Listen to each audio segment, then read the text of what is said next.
Shalom jemaat sekalian yang dikasihi Tuhan Yesus. Kita akan memulai ibadah kita pada pagi hari ini. Marilah kita mempersiapkan diri dan mendengar panggilan ibadah yang diambil dari Mazmur 33 ayat 18 hingga 21 yang berbunyi demikian. Sesungguhnya mata Tuhan tertuju kepada mereka yang takut akan Dia, kepada mereka yang berharap akan kasih setia-Nya, untuk melepaskan jiwa mereka daripada maut dan memelihara hidup mereka pada masa kelaparan. Jiwa kita menanti-nantikan Tuhan. Dialah penolong kita dan perisai kita. Ya, karena Dia hati kita bersuka cita, sebab kepada nama-Nya yang kudus kita percaya. Jemaat Tuhan, marilah kita masuk dan beribadah kepada Tuhan yang telah menjadikan kita, sebab Dialah Tuhan Allah kita, dan kita adalah umat gembalaannya dan kawanan domba tuntunan tangannya. Mari kita arahkan hati dan pikiran kita kepada Allah Tritunggal dan kita akan bersaat teduh sejenak di hadapan Tuhan.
Ibadah kita pada pagi hari ini kita mulai dengan adanya pengakuan bahwa pertolongan kita datangnya dari Allah yang menciptakan langit dan bumi beserta segala isinya, dan yang tidak pernah meninggalkan hasil perbuatan tangannya. Turunlah kiranya atas kita kasih karunia dari Allah Bapa, Putra, dan Roh Kudus. Amin. Mari kita naikkan pujian penghormatan, hormat bagi Allah Bapa.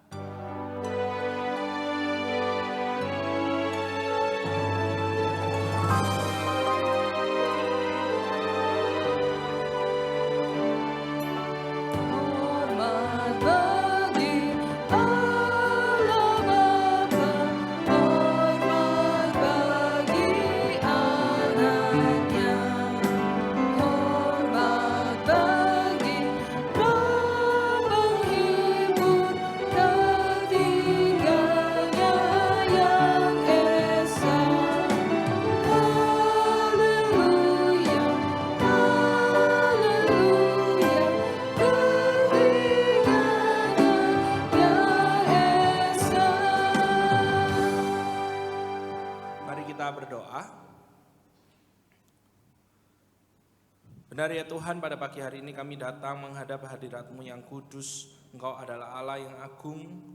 Engkau hanya Engkau satu-satunya yang layak untuk kami sembah. Kami bersyukur hanya karena kasih karunia dalam Kristus Yesus yang memampukan setiap dari kami untuk boleh hadir pada pagi hari ini, boleh beribadah bersama-sama.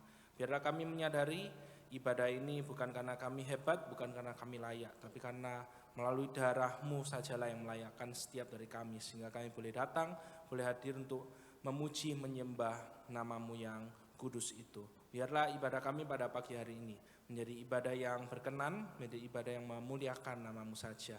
Hanya dalam nama Tuhan Yesus kami telah berdoa. Amin. Jemaat dipersilakan untuk duduk. Pujilah Allah dalam tempat kudusnya. Pujilah Dia dalam cakrawalanya yang kuat. Pujilah Dia karena segala keperkasaannya. Pujilah Dia sesuai dengan kebesarannya yang hebat. Biarlah segala yang bernafas memuji Tuhan. Haleluya.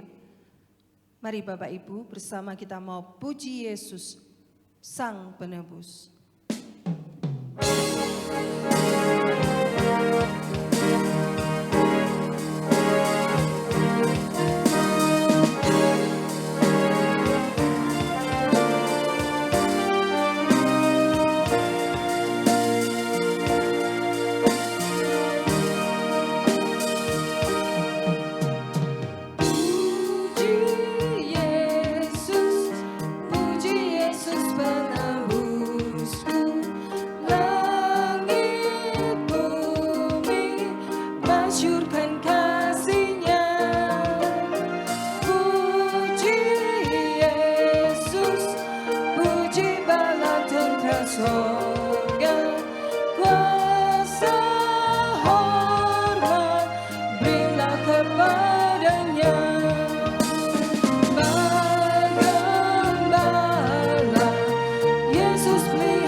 Bersorak-sorailah bagi Allah, hai seluruh bumi.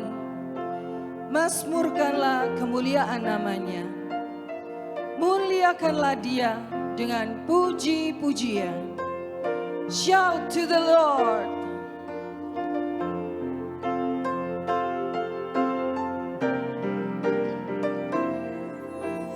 Shout to the Lord, all the earth, let us sing. Power and majesty, praise to the King. Mountains bow down and the seas will roll at the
Yesusku, penyelamatku.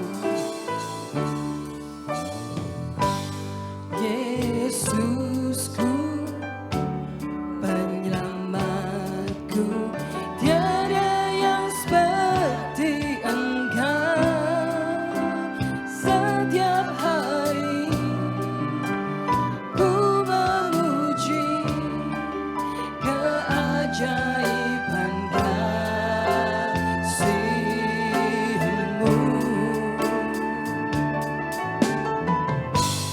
Penghibur, pelindung, menara kekuatan, dialah semua yang bernafas, tak berhenti menyembah-Mu.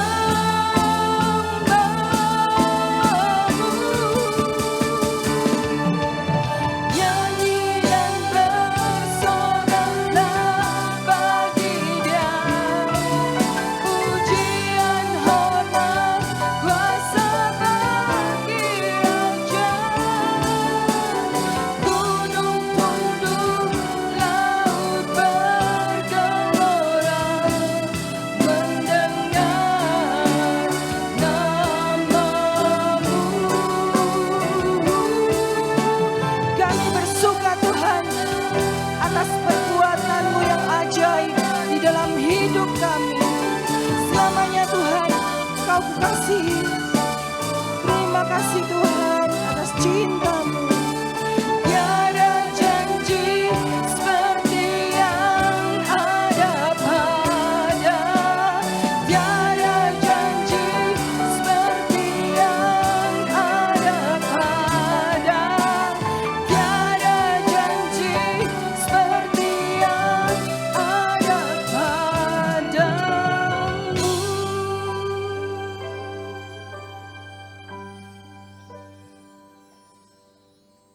Jemaat Elion, mau bersorak buat Tuhan lebih lagi? Kok nggak kedengarannya suaranya?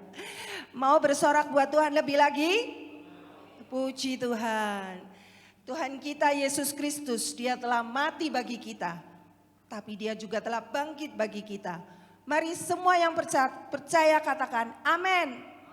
Amin. Jemaat, mari kita bangkit berdiri, kita mau bersorak-sorai buat Tuhan. Sebab Tuhan kita besar, telah memberikan kemenangan bagi setiap kita. Ku diberi kuasa. Dengan bersemangat kita mau bersorak buat Tuhan.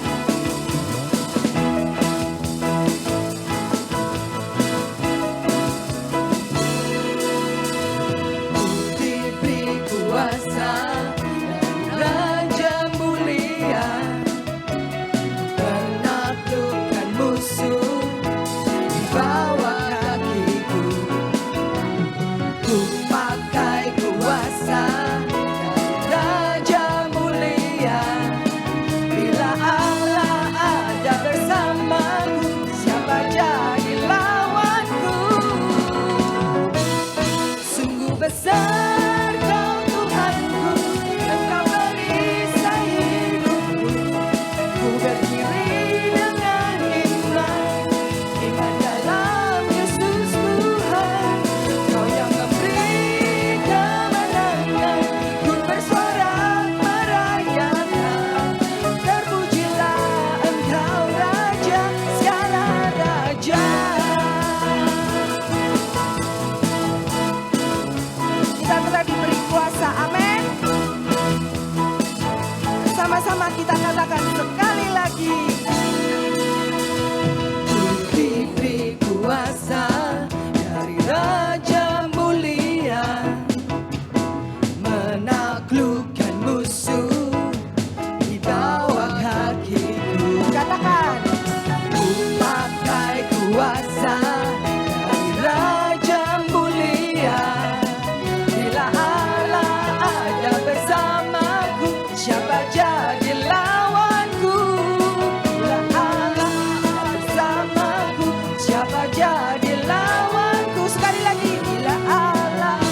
mau berdiri dengan iman.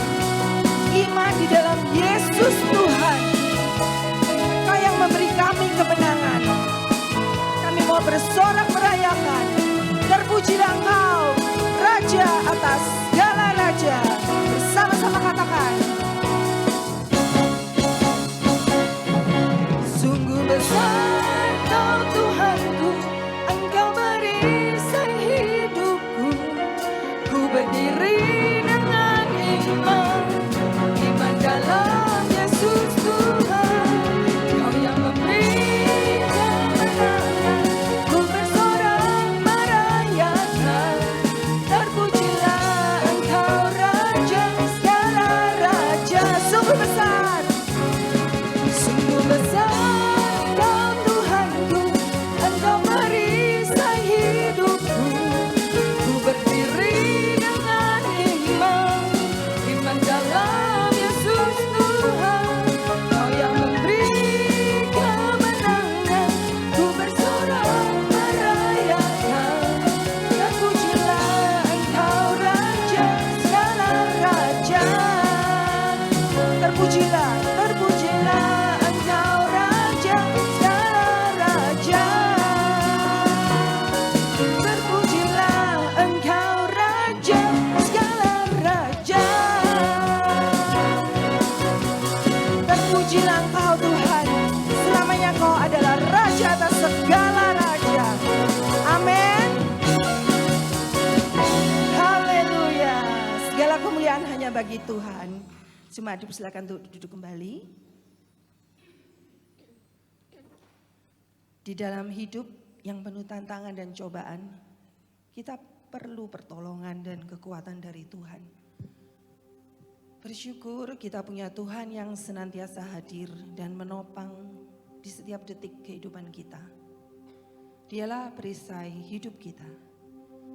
Sesaat lagi kita akan mendengarkan firman Tuhan yang akan disampaikan oleh hambanya, penginjil Ivan Nondo Lesmono. Mari kita siapkan hati dan pikiran, bersama kita mau pujikan, Engkaulah perisaiku.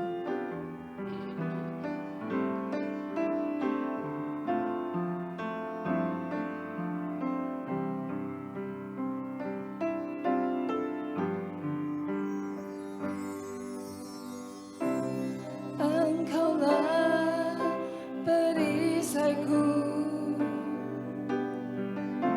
saat badai hidup menerpaku. Janjimu di dalamku, pulihkan jiwaku. Ku kan berdiri di tengah badai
Benar ya Tuhan, dalam segala tekanan hidup ini, kalau kami hanya bersandar pada kekuatan kami, atau apa yang dunia tawarkan yang hanya sementara, maka kami tidak tahu kemana kami harus berharap. Tapi kami bersyukur karena kasih-Mu kekal, kasih-Mu selalu ada bagi setiap dari kami. Sehingga kami dapat terus berharap bersandar kepadamu. Karena Engkau Allah yang Immanuel, Engkau tidak pernah meninggalkan setiap dari kami. Pagi hari ini kami datang, kami akan belajar dari kebenaran firman-Mu. Berbicaralah kepada setiap dari kami ya Tuhan, karena kami siap untuk mendengarkan. Hanya dalam nama Tuhan Yesus kami telah berdoa. Amin. Shalom jemaat yang dikasihi oleh Tuhan.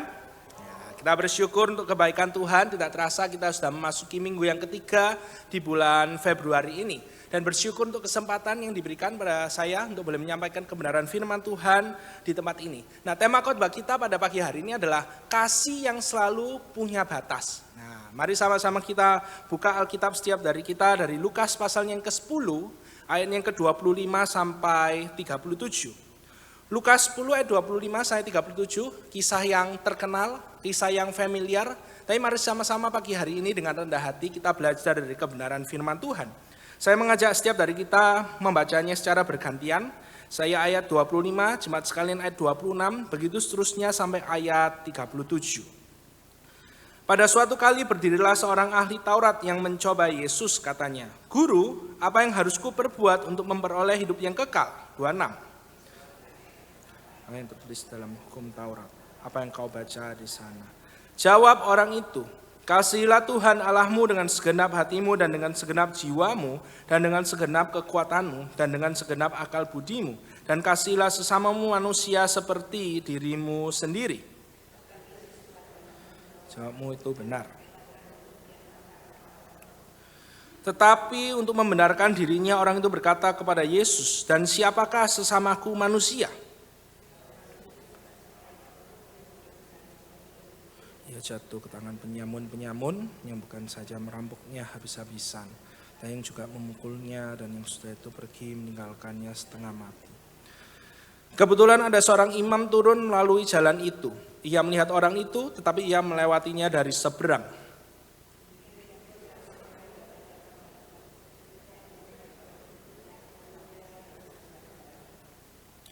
Lalu datang seorang Samaria yang sedang dalam perjalanan ke tempat itu. Dan ketika ia melihat orang itu, tergeraklah hatinya oleh belas kasihan. Ia pergi, membalut kalukannya, setelah itu menyiramnya dengan minyak dan anggur. Kemudian ia menaikkan orang itu ke atas keledai tunggangannya sendiri, lalu membawanya ke tempat penginapan dan merawatnya. Keesokan harinya ia menyerahkan 2 dinar kepada pemilik penginapan itu. Katanya, "Rawatlah dia, dan jika kau belanjakan lebih dari ini, aku akan menggantinya waktu aku kembali."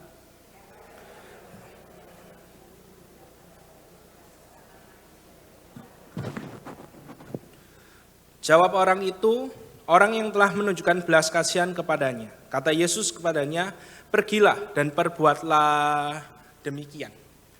Saudara, dalam hidup setiap dari kita, segala sesuatu yang kita lakukan itu pasti ada batasnya. Hampir semuanya yang kita kerjakan, yang ada dalam hidup kita itu kita kerjakan pasti selalu ada batasnya. Kita kerja ada batas waktunya. Coba bayangin, ada nggak sih di antara kita yang mau kerja tapi nggak ada batas waktunya? Pastinya kok enggak, karena kita butuh yang namanya istirahat. Bahkan kalau misalnya harus lembur, kita pengennya kalau bisa apa sih? Ya ada biaya lemburnya lah, ada gaji lemburnya juga. Karena kalau misalnya kita dikasih lembur, tapi nggak ada biaya untuk lemburnya itu, kita pasti akan uring-uringan, kita bilang, "Wah, nggak adil ini, perusahaan cuma mau cuannya aja, tapi aku nggak mendapatkan apa yang seharusnya aku dapatkan." Beberapa waktu yang lalu saya nonton sebuah video berkaitan dengan jam lembur kerja ini ya. Jadi diceritakan di video itu jam kerja masuk jam 8 dan jam 8 sudah harus berada di kantor, nggak boleh terlambat. Nah, ketika jam pulangnya itu jam 6. Waktu sudah mau deket-deket jam 6, belum jam 6, pegawainya itu sudah mulai bersih-bersih, sudah mulai beres-beres, kemudian selesai diambil tas, dia mau keluar dari kantornya. Ketika mau keluar dari kantornya, bosnya bilang, "Mau kemana?" Dijawab, "Mau pulang, Pak." "Loh, kan belum jam pulang." Kemudian dijawab sama pegawainya ini, Kan jam kerja masuk jam 8. Jam 8 sudah harus di kantor. Berarti kalau jam pulangnya jam 6, berarti jam 6 sudah harus ada di mana? Harus ada di rumah. Saudara paham ya maksud pesan yang ingin disampaikan. Bukan masalah malas kerjanya, tapi soal batas. Karena kita kalau dalam budaya kerja yang tidak ada batasnya, kita pasti juga akan lelah, kita pasti juga akan capek.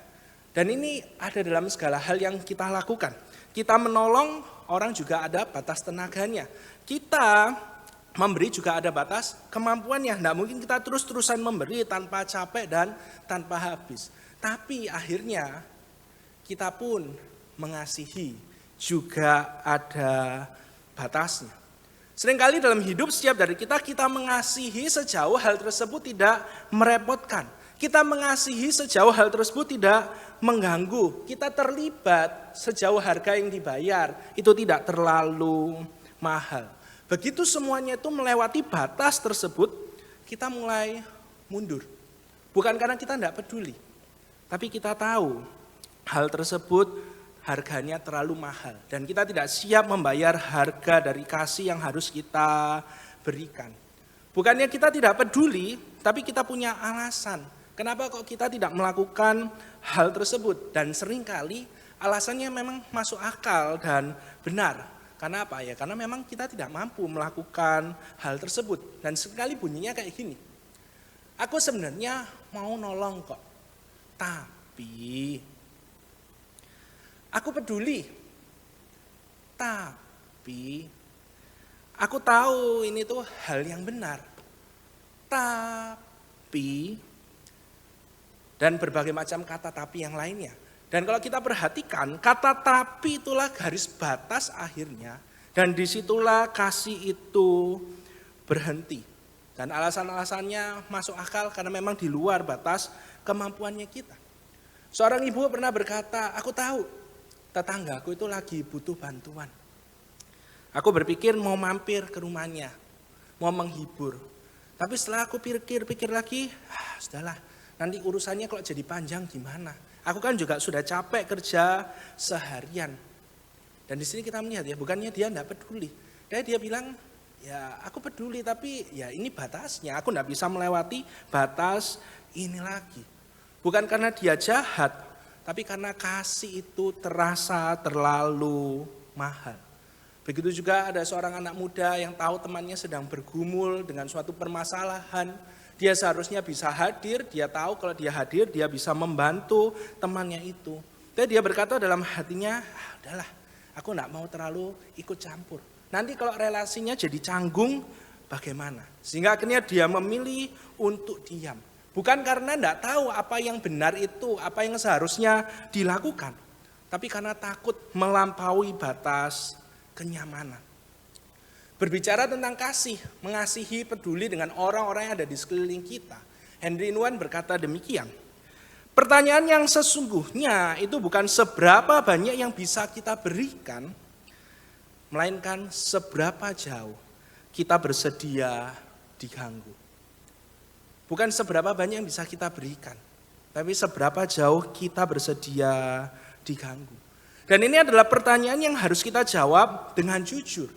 Karena seringkali ketidakpedulian itu terjadi, karena apa sih? Karena kita tidak mau. Kalau kenyamanannya kita itu terlalu diganggu. Batas aman kasihnya kita, kepeduliannya kita kepada orang lain, itu ditentukan seberapa jauh. Hidup kita itu kenyamanannya, keamanannya akan terganggu. Dan ini juga yang akan sama-sama kita pelajari pada pagi hari ini, melalui kebenaran firman Tuhan. Kita tahu latar belakang dari kisah ini, ayat yang tadi sudah kita baca bersama-sama. Seorang ahli Taurat, seorang Farisi datang kepada Yesus dan tanya, Guru, apa yang harus aku lakukan untuk bisa memperoleh hidup yang kekal? Obrolan tersebut mengarah bahwa ya kamu harus mengasihi Tuhan Allahmu, mengasihi sesamamu manusia. Dan Yesus bilang lakukan itu dan kamu akan hidup. Tetapi kita tahu kisah ini dimulai dengan satu pertanyaan yang berikutnya. Dikatakan di ayat yang ke-29, tetapi untuk membenarkan dirinya, orang itu berkata kepada Yesus, dan siapakah sesamaku manusia? Saudara-saudara, pertanyaan ini muncul karena memang bagi orang Yahudi pada waktu itu tidak semua orang itu layak mereka kasihi. Mereka terbiasa untuk membuat batasan yang jelas siapa yang layak untuk mereka kasih dan siapa yang tidak layak untuk mereka kasihi. Dan bagi orang Yahudi pada waktu itu selain orang Yahudi, itu bukanlah sesama mereka. Bukanlah sesama manusia yang harus mereka kasihi. Maka dari itu ketika Yesus hidup, selama Tuhan Yesus hidup, kita bisa melihat ada ketegangan yang jelas antara siapa sih? Orang Yahudi dan juga orang Samaria. Jangankan mengasihi, ngobrol aja sama mereka, orang Yahudi itu tidak mau melakukannya. Sehingga ketika kita melihat hal ini, pertanyaannya bagi setiap dari kita adalah, siapa sih? Siapakah sesamaku manusia dalam hidup setiap dari kita? Karena dalam hidup setiap dari kita jujur. Permasalahannya bukannya kita tidak tahu apakah kita harus mengasihi orang tersebut atau tidak. Kita tahu kalau ada orang yang membutuhkan, kita bisa kasih pertolongan, kita bisa kasih kepedulian, ya kita harus melakukannya. Tapi seringkali permasalahan utamanya adalah kita mengkotak-kotakkan kasih itu. Kita membuat kategori, oke, kalau orangnya seperti ini, ya oke lah, aku mau mengasihi orang yang seperti itu. Tapi kita buat kategori yang berikutnya lagi. Ya kita biasa aja sih, nggak sampai mau bantu, tapi ya oke lah, kita cukup tahu, boleh kita peduliin. Tapi ada kategori yang ketiga biasanya, yaitu orang yang buat kita, kalau orangnya kayak gini nggak usah dikasih lah, nggak usah dipedulikan, ya gitu, mendingan dijauhi aja. Dan seringkali permasalahannya, ini yang perlu kita perhatikan bersama-sama saudara-saudara. Orang yang di kategori ketiga ini belum tentu orang yang nyakitin kita. Belum tentu itu adalah orang yang sudah berbuat jahat kepada setiap dari kita. Karena bisa jadi orang itu enggak ngapa-ngapain dalam hidupnya kita, tapi kita memang enggak suka sama orang tersebut. Cuma mungkin karena mukanya aja enggak cocok sama kita, enggak nyenengin kita, gayanya aja kita enggak suka sama orang tersebut. Sehingga akhirnya entah kenapa setiap kali dia buka mulut, dia ngomong, kita sudah males dengerin. Kita enggak mau peduli sama omongan dari orang tersebut. Padahal kalau dipikir-pikir, kita kenal belum tentu. Orangnya itu jahatin kita juga enggak. Nyakitin kita itu juga enggak. Tapi begitulah hati manusia. Karena apa sih? Karena seringkali kasih itu tidak berhenti di titik kebenaran. Kasih itu berhentinya di titik selera dan kenyamanan hidup setiap dari kita. Sehingga tanpa sadar kita bisa sangat rohani di mulut, tapi sebenarnya selektif di hati. Kita bisa ngomong, aku mau mengasihi, belajar mengasihi seperti Kristus mengasihiku. Tapi dalam hatinya kita selektif terhadap orang-orang tertentu. Menurutnya kita siapa yang layak untuk kita kasih dan siapa yang tidak layak untuk kita kasihi. Dan mari sama-sama hari ini kita melihat ulang bagaimana kita mengasihi sesama kita dalam hidup setiap dari kita. Di ayat 31 sampai 32 firman Tuhan bilang seperti ini. Kebetulan ada seorang imam turun melalui jalan itu. Ia melihat orang itu, tetapi ia melewatinya dari seberang jalan. Demikian juga seorang Lewi datang ke tempat itu. Ketika ia melihat orang itu, ia melewatinya dari seberang jalan. Di bagian sini kita melihat ada dua orang yang melalui jalan yang sama. Seorang imam dan juga seorang Lewi melihat orang yang sama dan memberikan respon yang sama juga. Mereka melihat orang yang tergeletak itu dan seharusnya mereka tahu apa yang seharusnya mereka lakukan, yaitu menolong orang tersebut. Bahkan mereka adalah imam dan orang Lewi yang seharusnya tahu tentang hukum kasih. Kasihilah Tuhan Allahmu, kasihilah sesamamu manusia. Dan ada satu detail penting yang perlu sama-sama kita perhatikan di kisah ini, yang mungkin seringkali kita lewatkan. Detail pentingnya itu adalah mereka bersama-sama turun dari Yerusalem menuju Yeriko. Artinya apa? Mereka baru saja dari Yerusalem, pusat ibadah pada waktu itu. Dan sebagai imam dan orang Lewi, berarti mereka baru saja apa? Melayani Tuhan di sana. Suatu hal yang sangat ironis sekali dalam hidup setiap dari kita. Bagaimana orang-orang yang baru saja berurusan dengan hal-hal rohani, justru mereka yang mengabaikan orang yang sangat membutuhkan sentuhan kasih Allah. Mereka sibuk dengan urusan rohani, tapi mereka mengabaikan orang yang tergeletak itu, yang sebenarnya membutuhkan wujud nyata kasih Tuhan. Mereka begitu dekat dengan hal-hal spiritual, tapi gagal melihat orang yang tergeletak itu sebagai orang yang membutuhkan pelukan kasih Allah. Dan kita tahu bersama-sama bagaimana mereka memilih aman aja. Mereka melewati dari seberang sisi jalan lain, meninggalkan orang yang tergeletak itu. Pertanyaannya kenapa? Alasan yang pertama mungkin alasan keamanan. Karena memang jalanan dari Yerusalem turun ke Yeriko pada waktu itu adalah jalan yang curam, jalan yang berbahaya dan rawan perampokan. Banyak cerita yang beredar, bisa saja orang yang tergeletak itu tidak beneran tergeletak, membutuhkan pertolongan. Itu adalah temannya dari para perampok itu. Begitu ada yang berhenti, nolong, perampok-perampoknya itu akan keluar dan langsung menolong, langsung merampok orang yang menolong itu. Memang menolong orang pada waktu itu di jalanan itu adalah tindakan yang berbahaya dan tindakan yang beresiko. Alasan yang kedua, biasanya diomong karena nanti najis, nanti harus mengkuduskan diri. Karena imam, orang Lewi kalau menyentuh orang mati, yaitu mereka harus menajiskan diri lagi, mereka tidak bisa melayani di bait Allah.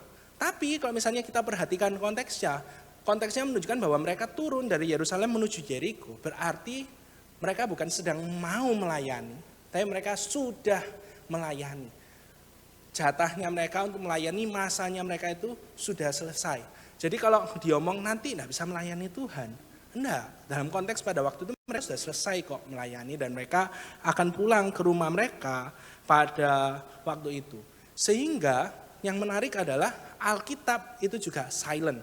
Alkitab itu diam, Alkitab tidak kasih tahu kenapa kok orang imam dan orang Lewi ini itu cuek dan memilih untuk menyeberangi orang tersebut dan meninggalkan orang yang tergeletak itu. Seolah-olah Alkitab itu ingin bilang kepada setiap dari kita, sebenarnya itu tidak pernah ada alasan yang valid, alasan yang benar untuk kita tidak peduli dengan sesama kita. Loh, tapi kan jalannya itu berbahaya. Tapi kan bisa juga enggak. Itu kan semua tentang kemungkinan. Loh, nanti kalau dia itu temannya perampok gimana? Kalau misalnya dia orang yang tergeletak dan membutuhkan pertolongan, bagaimana? Kenapa kok enggak langsung ditolong aja? Sehingga seringkali pertanyaan yang bersifat probabilitas ini, yang bersifat kemungkinan ini, menunjukkan hatinya kita sebenarnya. Bahwa kita itu tidak siap untuk menanggung resiko ketika kita menolong orang lain. Sehingga akhirnya itulah alasannya kita bisa cuek, kita tidak mau peduli, bukan karena alasan yang kuat dan benar, tapi alasannya kita tidak siap bayar harga dari tindakan tersebut. Sehingga akhirnya kita bilang, ya ini bukan urusanku lah, ini merepotkan, nanti kalau berbahaya gimana? Maka dari itu seperti yang dikatakan oleh Henry Nouwen. Pertanyaannya bukan seberapa banyak yang bisa kita berikan, apakah kita mau atau enggak. Tapi seberapa banyak kita mengizinkan hidup kita terganggu dan kehilangan kenyamanannya. Tentu saya yakin kita tahu orang yang ada di foto ini.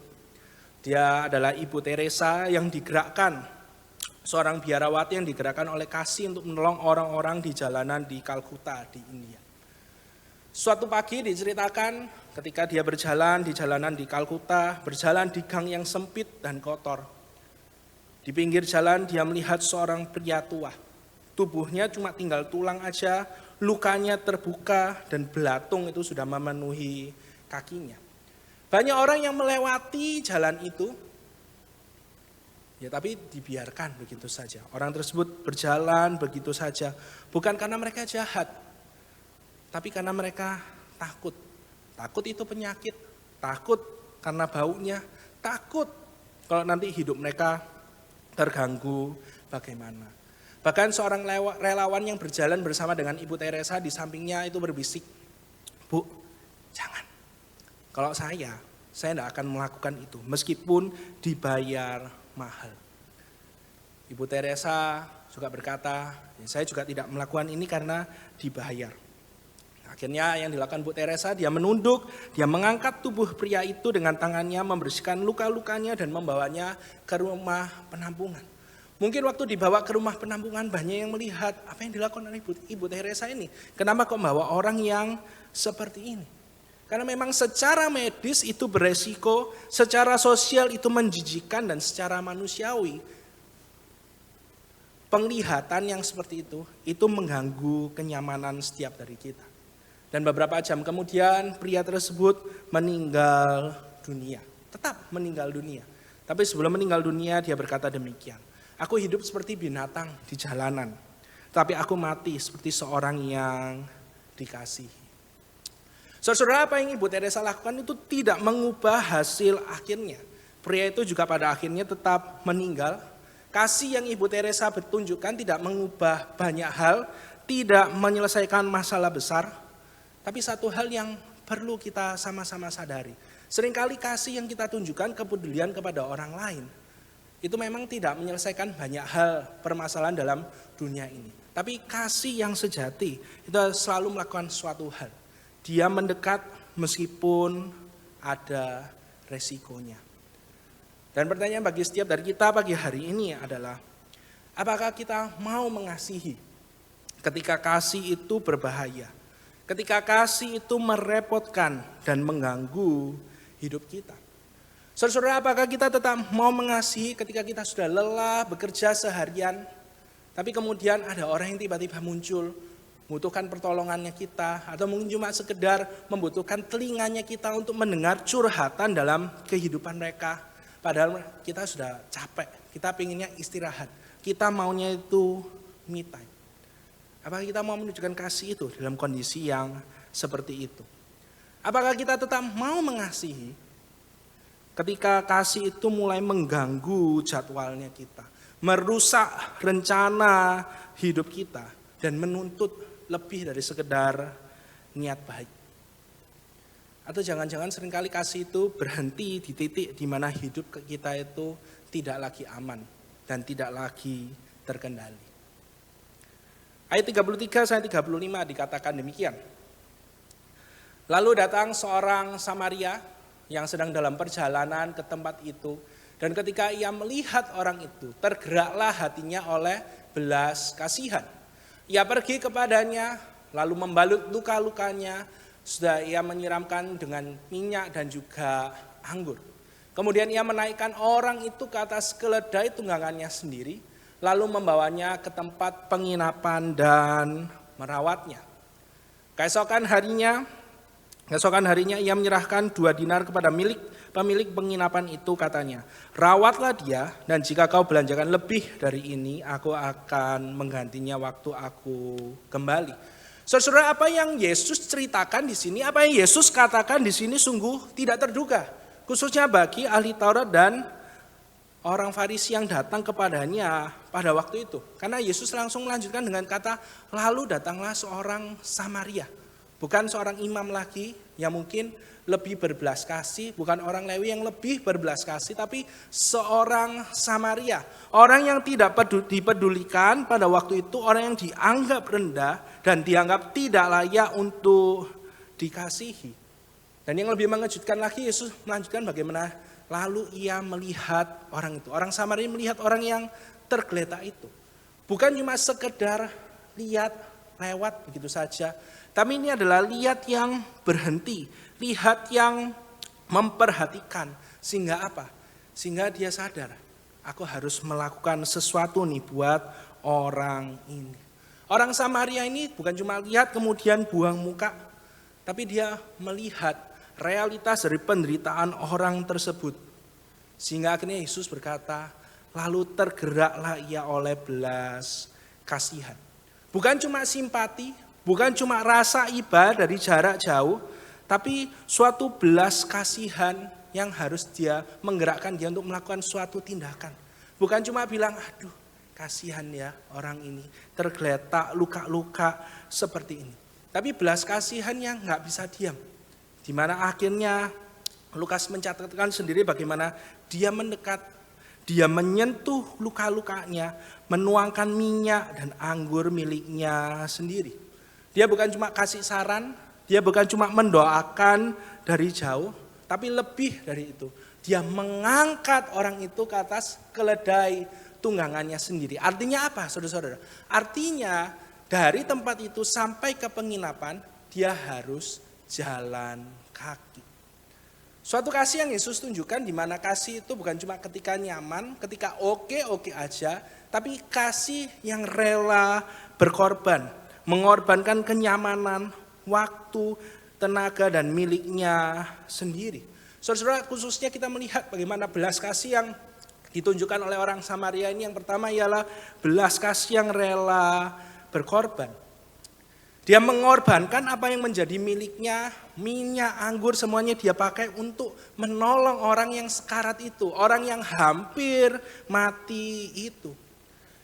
Kalau kita jadi teman orang dari Samaria ini, mungkin ini yang akan kita bilang, ngapain sih kamu nolong orang itu sejauhnya? Saudara bukan, teman juga bukan. Bahkan kalau misalnya kita hidup di konteks orang Israel pada waktu itu, dan yang ditolong itu adalah orang Yahudi, kita akan bilang lebih keras lagi. Goblok ya kon, kamu bodoh banget sih. Kamu enggak sadar itu orang Yahudi, orang yang musuhin kita selama ini. Ngapain kamu nolong sampai segitu jauhnya? Dia loh juga belum tentu akan balas kebaikanmu. Bilang terima kasih aja belum tentu. Tapi justru disitulah poinnya, saudara-saudara. Kasih, belas kasih yang sejati itu selalu rela berkorban. Kemudian yang berikutnya, belas kasih yang berikutnya adalah belas kasih yang mengganggu rencana hidupnya. Saudara, mungkin orang Samaria itu yang sedang dalam perjalanan itu sudah punya rencana. Dia mau ke Yeriko, dia mau melakukan berbagai macam aktivitas yang lainnya. Tapi dia memilih mengubah rencananya itu demi menolong orang yang tergeletak itu. Bukan cuma menolong sesaat, dia temani, dia bawa orang yang tergeletak itu ke penginapan, dia tinggal, keesokan harinya dia bayar dan bilang nanti kalau kurang, enggak apa-apa, aku balik dan aku akan membayar kembali. Dan yang terakhir, belas kasih yang tidak perhitungan. Saudara, yang menarik, Alkitab tidak mencatatkan satu pertanyaan pun dari orang Samaria ini ketika mau nolong.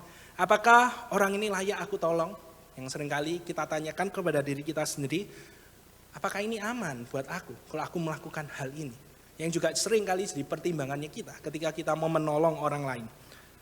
Apakah ini tugasku untuk melakukan ini? Tidak ada sama sekali. Karena apa?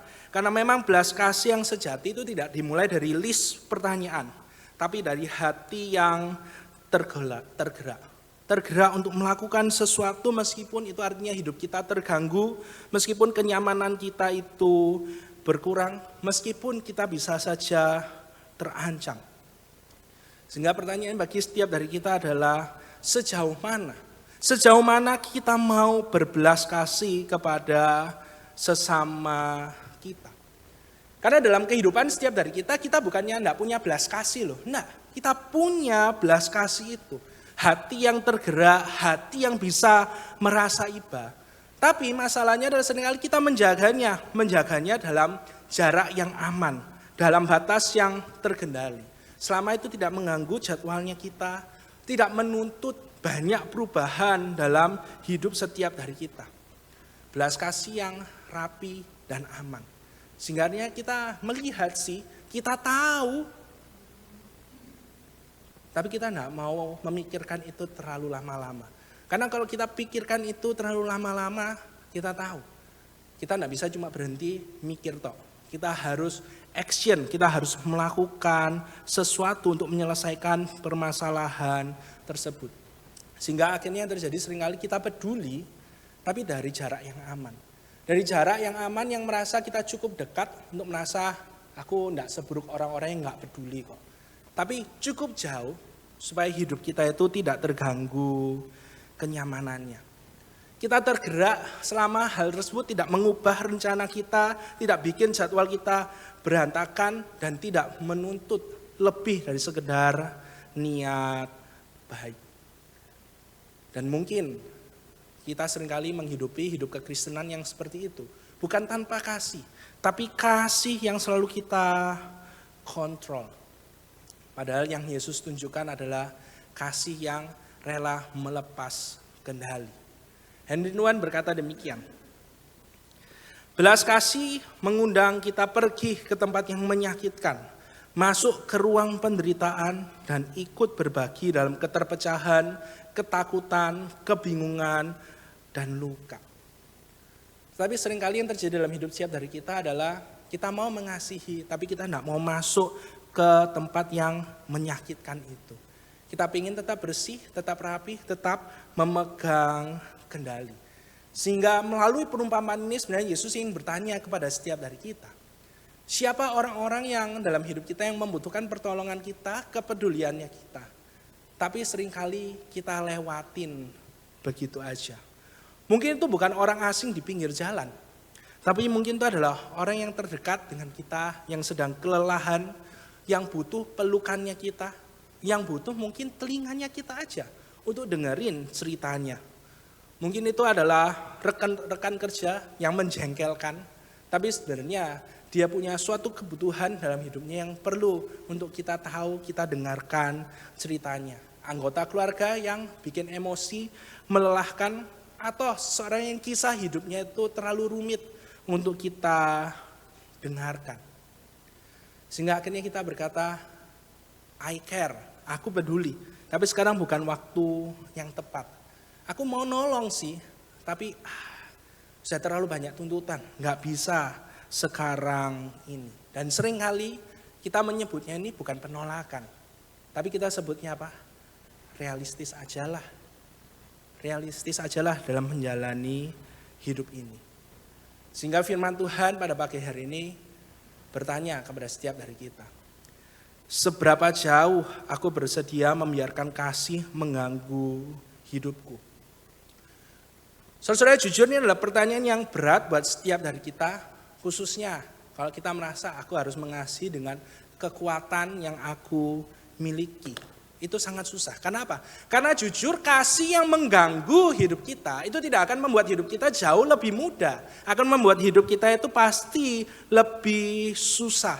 Karena ada waktu yang tersita, ada waktu yang terkuras, ada relasi yang menjadi rumit, ada resiko disalahpahami bahkan dilukai. Dan kita sadar kok dalam hidup setiap dari kita. Ketika kita mau melakukan sesuatu dan ada banyak resiko yang akan kita hadapi, pertanyaannya bukan ini benar atau enggak. Tapi seringkali pertanyaannya adalah apakah ini sepadan? Apakah ini sepadan dengan waktuku yang cuma ada 7 kali 24 jam, enggak bisa ditambah lagi? Apakah ini sepadan dengan tenagaku yang sudah mau habis? Apakah sepadan menunda rencana pribadiku untuk menolong orang yang tidak ada dalam agendaku? Apakah sepadan mendengarkan cerita yang melelahkan? Padahal aku sendiri juga butuh istirahat, aku sendiri juga butuh untuk didengarkan. Apakah sepadan menolong orang yang mungkin tidak akan pernah membalas kebaikanku? Bahkan mengucapkan terima kasih aja orang tersebut mungkin tidak akan melakukannya. Apakah sepadan mendekat kepada orang yang berantakan sehingga membuat hidupku tidak akan serapi dulu lagi? Apakah sepadan membiarkan hidupku diganggu oleh kasih yang tidak bisa diatur jadwalnya? Mungkin ketika kita mengizinkan hal tersebut terjadi malam, kita mau istirahat, dia chat, kok ada waktu enggak, aku butuh ini nih. Padahal besok mungkin kita ada kerjaan yang penting.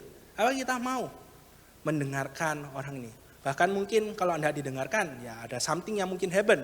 Seringkali kan ceritanya orang yang mau bunuh diri seperti itu. Kesepian, enggak ada yang mau mendengarkan dia. Nah, apakah kita mau masuk ke area kehidupan yang seperti itu? Dan ketika kita melihat hal ini, dengan kekuatan kita tidak mungkin melakukannya. tapi karena kasih Kristus yang telah dinyatakan bagi setiap dari kita. Disitulah kita menemukan keberanian untuk melangkah. Karena ketika kita melihat pada kasih Kristus yang sudah dinyatakan bagi setiap dari kita bisa melihat bahwa kasih Yesus yang ditunjukkan di atas kayu salib itu adalah kasih yang tidak menjaga jarak. Saudara-saudara, kita perlu melihat bagaimana Kristus itu tidak mengasihi dari posisi yang aman. Dia tidak peduli dari kejauhan, tapi dia apa? Dia memilih untuk menyeberang dari kemuliaan ke kehinaan.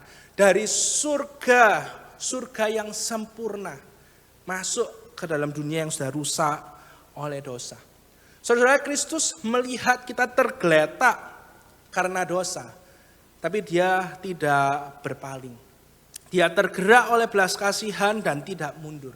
Dia menyentuh luka kita sampai dia membiarkan dirinya sendiri terluka di atas kayu salib. Kasih yang Yesus tunjukkan kepada setiap dari kita itu adalah kasih yang benar-benar mengganggu hidupnya, waktunya, reputasinya, keamanannya, bahkan nyawanya sendiri. Dan Kristus melakukan semuanya itu karena kasihnya kepada setiap dari kita. Sehingga apa? Sehingga ketika kita mau mengasihi dan itu mengganggu kenyamanan hidup kita, kita tetap bisa melangkah. Bukan karena kita kuat, tapi karena kita tahu kita dipegang oleh kasih yang lebih kuat daripada rasa lelah kita, rasa takut kita, dan kerugian yang mungkin saja kita alami. Kasih itu mungkin mengganggu kenyamanan hidup kita.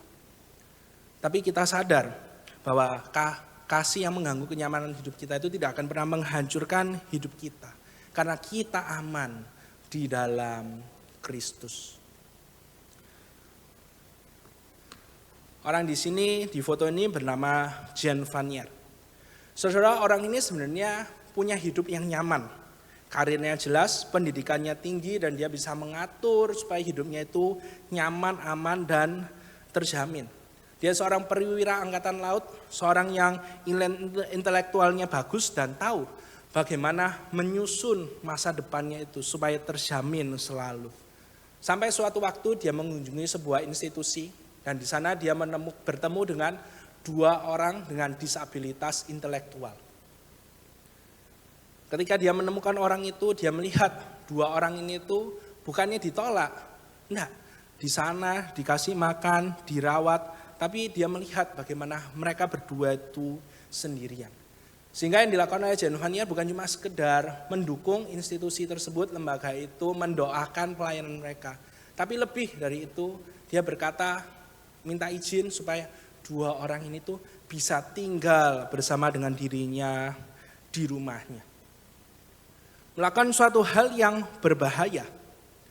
Dan benar, setelah 2 orang itu tinggal bersama dengan dirinya, hari-harinya itu menjadi kacau. Jadwalnya berantakan, kesabarannya itu terkuras.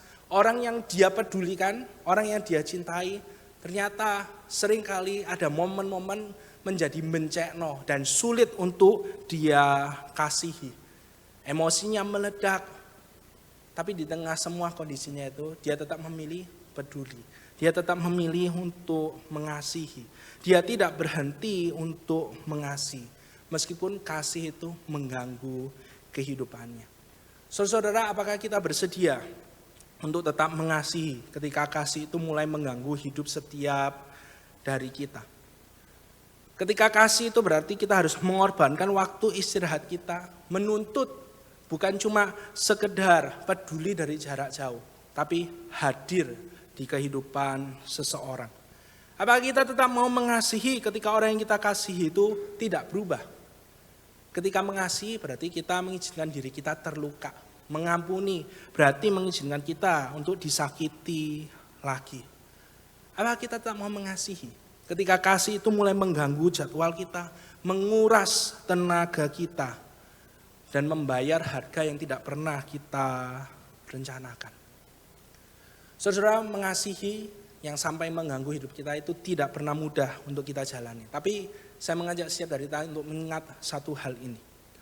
Orang yang merasa harus menjaga hidupnya, itu akan sulit untuk mengasihi.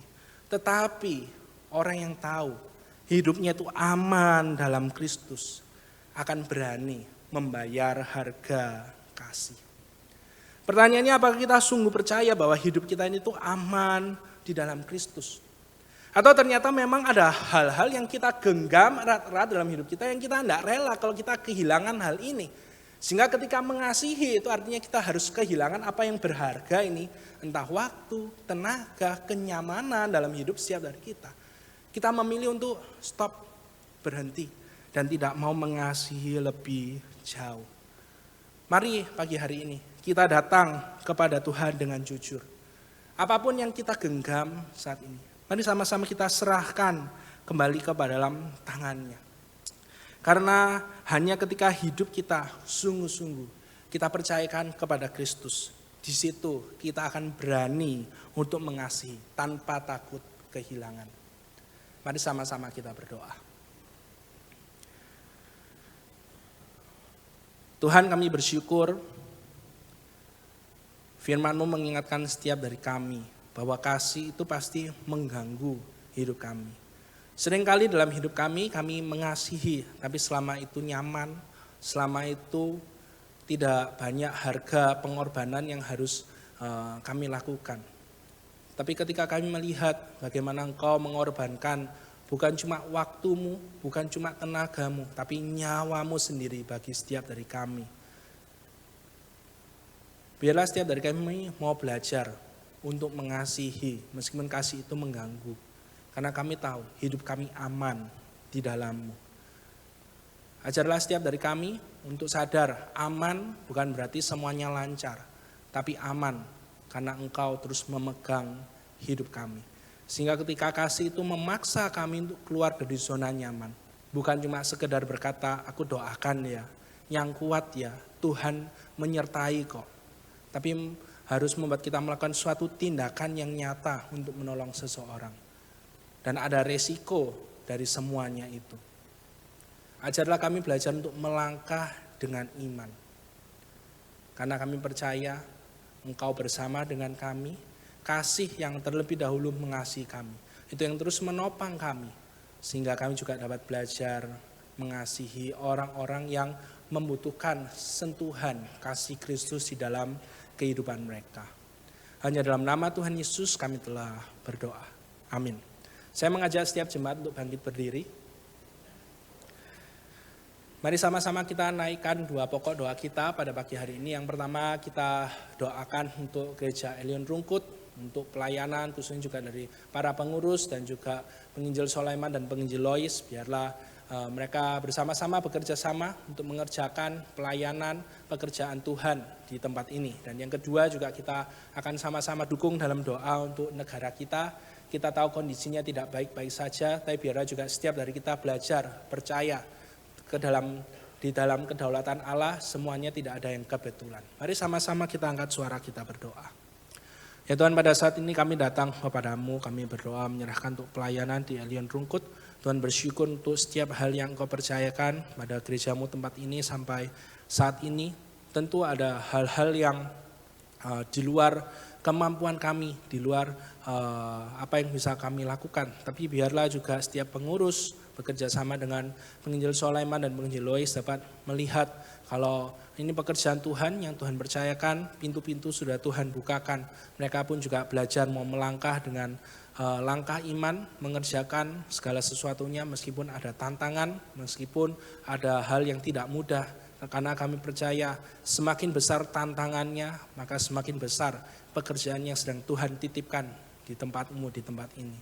Dan yang berikutnya kami juga mau datang, kami mau berdoa serahkan untuk negara kami, Indonesia. Tuhan, kami tahu memasuki tahun 2026, ada banyak berita yang membuat semuanya itu serba tidak pasti. Tapi Tuhan tolong setiap dari kami sebagai anak-anak-Mu, biarlah dalam segala ketidakpastian ini, kami bukannya mencari kepastian dari hal-hal yang fana, hal-hal yang sementara dari dunia ini. Tapi kami mau menaruh kepastian hidup kami ke dalam tangan-Mu yang penuh kasih. Karena Engkau adalah Allah yang Immanuel, yang tidak pernah meninggalkan setiap dari kami. Inilah doa-doa kami serahkan hanya ke dalam tangan-Mu saja. Hanya dalam nama Tuhan Yesus kami berdoa. Amin. Dan dengan tetap bangkit berdiri, dengan seluruh anggota tubuh Kristus dimanapun mereka berada, mari sama-sama kita mengikrarkan pengakuan iman rasuli. Pengakuan iman rasuli. Aku percaya kepada Allah, Bapa yang Maha Kuasa, Khalik langit dan bumi, dan kepada Yesus Kristus, Anaknya yang tunggal Tuhan kita, yang dikandung dari Roh Kudus, lahir dari anak darah Maria, yang menderita sengsara di bawah pemerintahan Pontius Pilatus, disalibkan, mati dan kuburkan, turun ke dalam kerajaan maut. Pada hari yang ketiga, bangkit pula dari antara orang mati, naik ke surga, duduk sebelah kanan Allah, Bapa yang Maha Kuasa. Dan dari sana ia akan datang untuk menghakimi orang yang hidup dan yang mati. Aku percaya kepada Roh Kudus, gereja yang kudus dan am, persekutuan orang kudus, pengampunan dosa, kebangkitan tubuh, dan hidup yang kekal. Amin. Jemaat sekalian dipersilakan untuk duduk.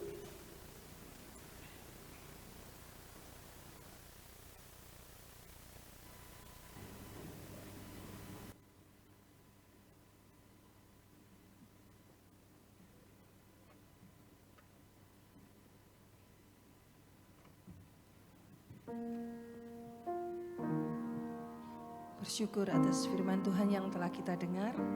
Kiranya kita dapat menjadi pelaku firman-Nya dan kita juga semakin dikuatkan di dalam mengiring Tuhan. Hanya Tuhanlah sumber kekuatan dan perisai kita di dalam menghadapi segala percobaan dunia. Bersyukur kita memiliki Tuhan yang besar, Tuhan yang memberikan kemenangan, Tuhan yang ajaib penuh kuasa. Dia sanggup memulihkan setiap keadaan kita. Mari kita serahkan hidup sepenuhnya ke dalam genggaman tangan Tuhan. Dan kini tibalah saatnya kepada setiap kita untuk memberikan persembahan buat Tuhan. Minggu ini adalah minggu ketiga di mana persembahan ada 2 kantong, salah satunya adalah untuk misi. Selain persembahan rutin yang setiap minggunya kita berikan. Mari dengan hati bersyukur kita mau berikan yang terbaik hanya buat Tuhan. Bersama kita mau pujikan Tuhan yang besar. Ajaib Kau Tuhan.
Yang telah berjanji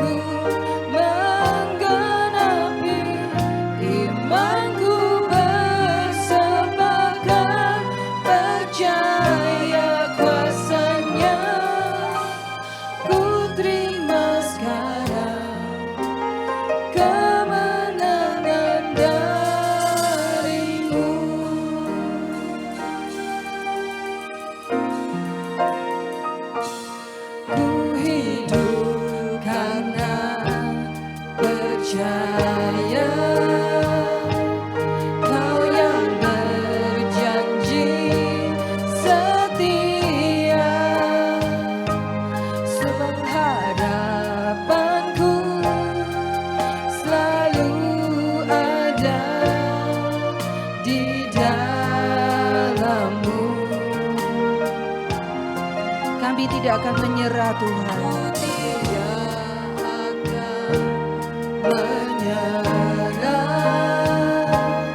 Meski dalam kesesakan,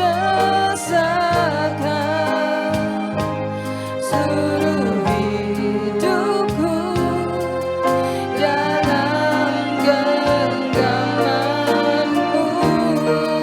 Katakan, aku punya Tuhan yang besar.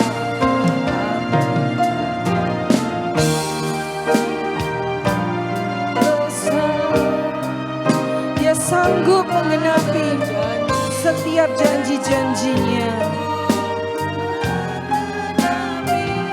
Imanku bersepakat percaya kuasa-Nya. Ku terima sekarang, ku terima sekarang, ku terima sekarang kemenangan dari-Mu. Ajaib Kau Tuhan.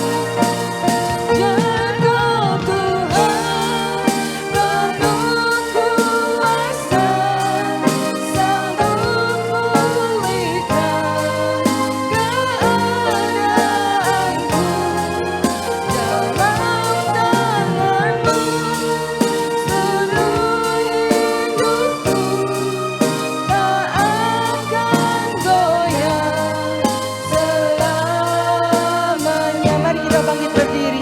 Jangan Tuhan penuh kuasa, sanggup pulihkan keadaanku.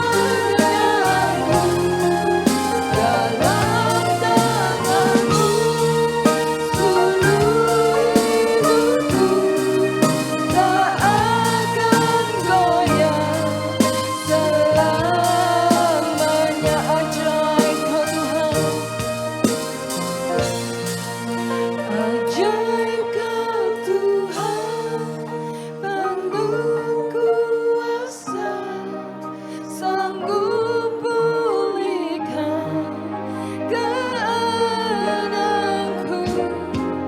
Dalam tangan-Mu seluruh hidupku tak akan goyah selamanya. Ajaib Kau Tuhan, ajaib Kau Tuhan, penuh kuasa, sanggup pulihkan keadaanku. Dalam tangan-Mu seluruh hidupku tak akan goyah selamanya. Tak akan goyah selamanya. Tak akan goyah selamanya.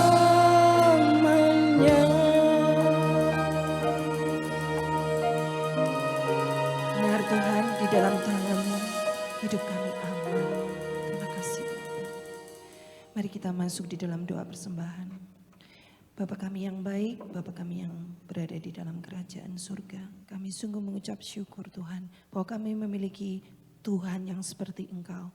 Tuhan yang sungguh besar dan ajaib perbuatan-Mu Tuhan.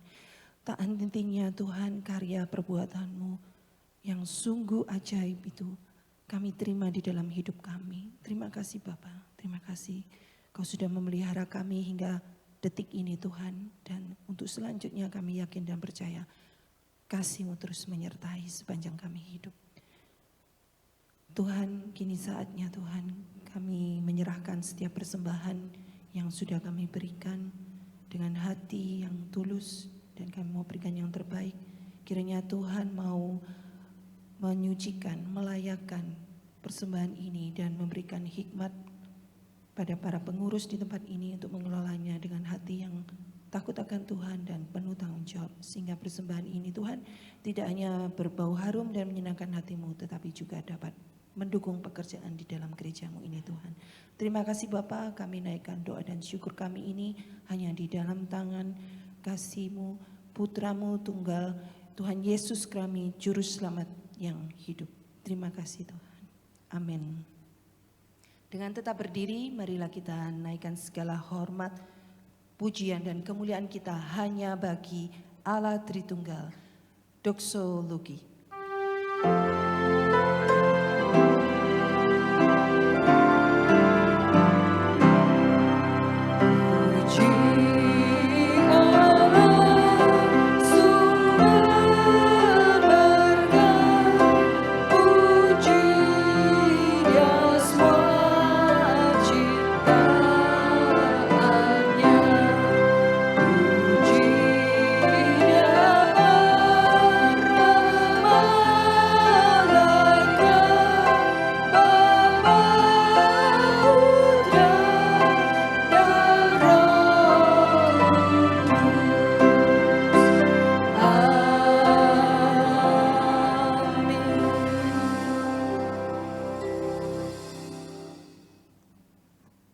Jemaat yang dikasihi oleh Tuhan, ulanglah dan ingatlah, bahwa kasih setia Tuhan selalu baru dan menyertai hidup kita. Karena itu arahkan hatimu kepada Tuhan dan terimalah berkat daripadanya. Kiranya kasih karunia daripada Allah Bapa, kekuatan dan penopangan dari Tuhan kita Yesus Kristus, penghiburan dan penyertaan dari Allah Roh Kudus, kiranya menyertai kehidupan kita sekalian untuk sungguh-sungguh hidup beriman kepada Tuhan mulai saat ini sampai selama-lamanya. Amin.